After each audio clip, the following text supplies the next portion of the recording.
Assalamualaikum warahmatullahi taala wabarakatuh. Bismillahirrahmanirrahim. Alhamdulillahi wa syukru lillahi wal khairu wa syarru bimasyiatillah. Allahumma salli wa sallim wa karim wa barik ala sayyidina Muhammadin sahibis syafa'ah wa ala alihi wa ashabihi wa man tabi'a rusydah. Amma ba'd. Ma'asyiral muslimin rahimakumullah. Allah Subhanahu wa taala berfirman di dalam surat Al-Baqarah ayat 183. Ayat Al-Qur'an yang sudah umum diucapkan oleh para ustadz, para kiai menjelang bulan Ramadan ataupun di bulan Ramadannya. Ayat ini berbunyi a'udzubillahi minasyaitonir rajim. Ya ayyuhalladzina amanu kutiba alaikumus syamu kama kutiba alal ladzina min qablikum la'allakum tattaqun. Ayat ini berisi adalah perintah kewajiban untuk melaksanakan puasa di bulan Ramadan.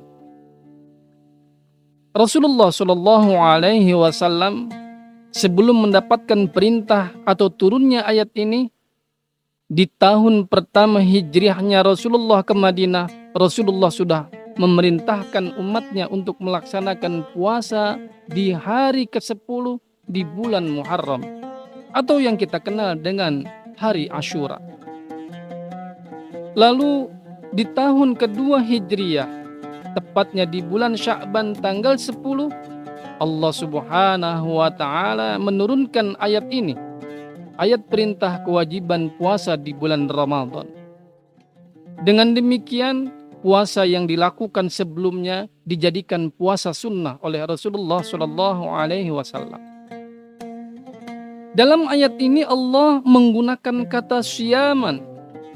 Kutiba alaikumus syam, bukan kata sauman atau saum. Walaupun makna ini secara bahasa sauman dengan syaman maknanya adalah al-imsak atau menahan diri atau berpuasa, tetapi secara fikih makna keduanya ini adalah makna yang berbeda.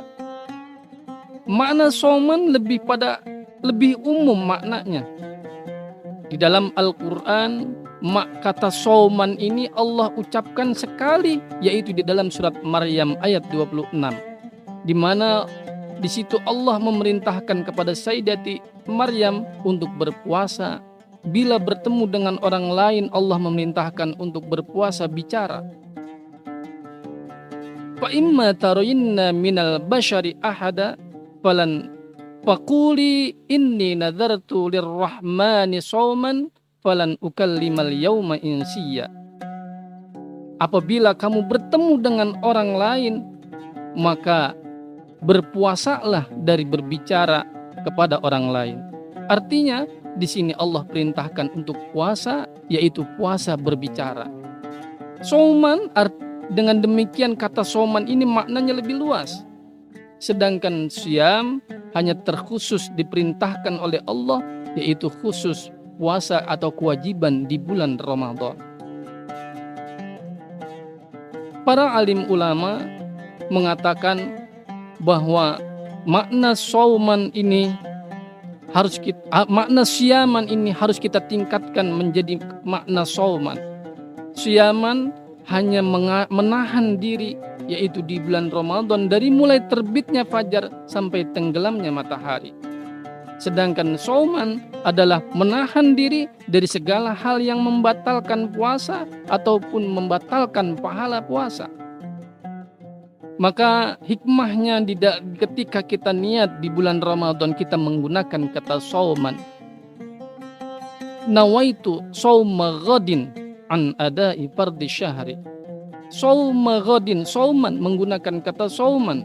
Artinya aku berniat berpuasa dari segala hal yang membatalkan puasa, dari segala hal yang membatalkan pahala puasa, esok hari dimulai dari terbitnya fajar sampai tenggelamnya matahari.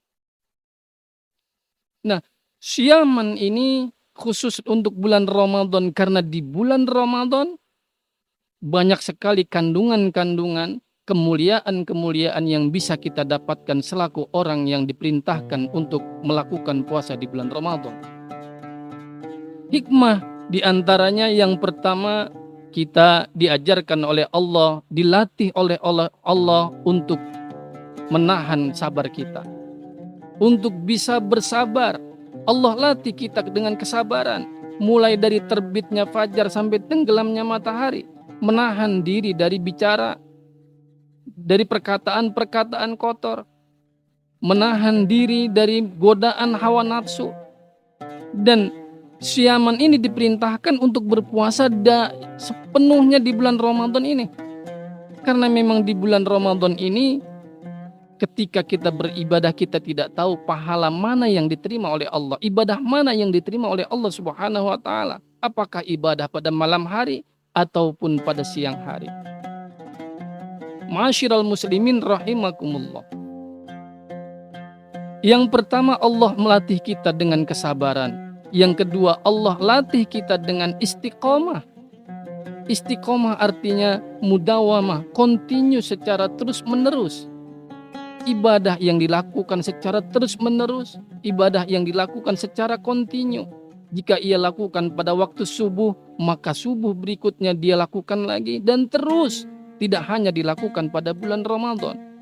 Kita tahu memang di bulan Ramadan ini banyak sekali pahala, bahkan pahala ibadah yang kita lakukan dilipat gandakan oleh Allah. Akan tetapi bukan berarti di bulan Ramadan saja kita lakukan ibadah tersebut.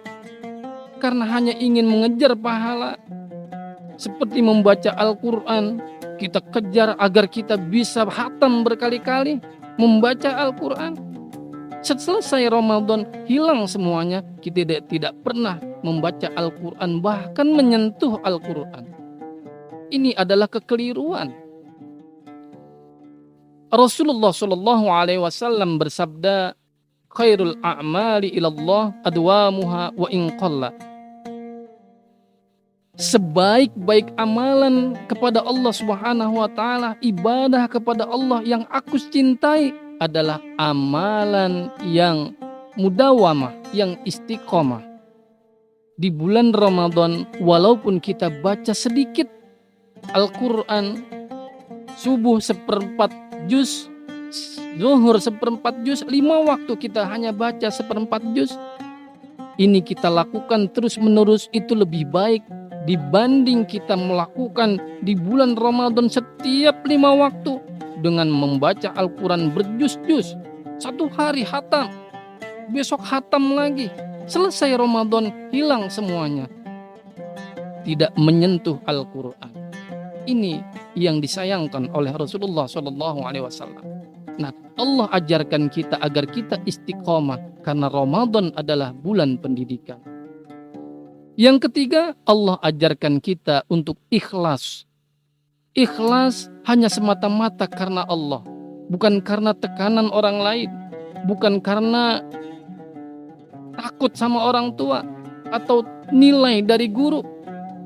Tapi kita semata-mata memang betul-betul ikhlas karena Allah melakukan puasa. Makanya ketika kita berbuka puasa, kita berdoa, Allahumma laka sumtu wa bika amantu. Ya Allah, aku ikhlas berpuasa hanya kepadamu dan aku beriman hanya untuk.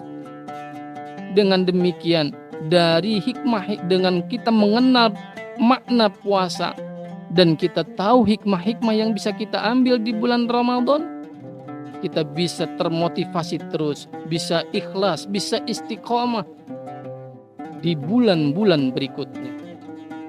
Sehingga kita menjadi apa yang diperintahkan oleh Allah melalui ayatnya tadi, agar la'allakum tattaqun, agar kita menjadi orang yang bertakwa. Karena kita tahu orang yang paling mulia di sisi Allah adalah orang yang paling bertakwa.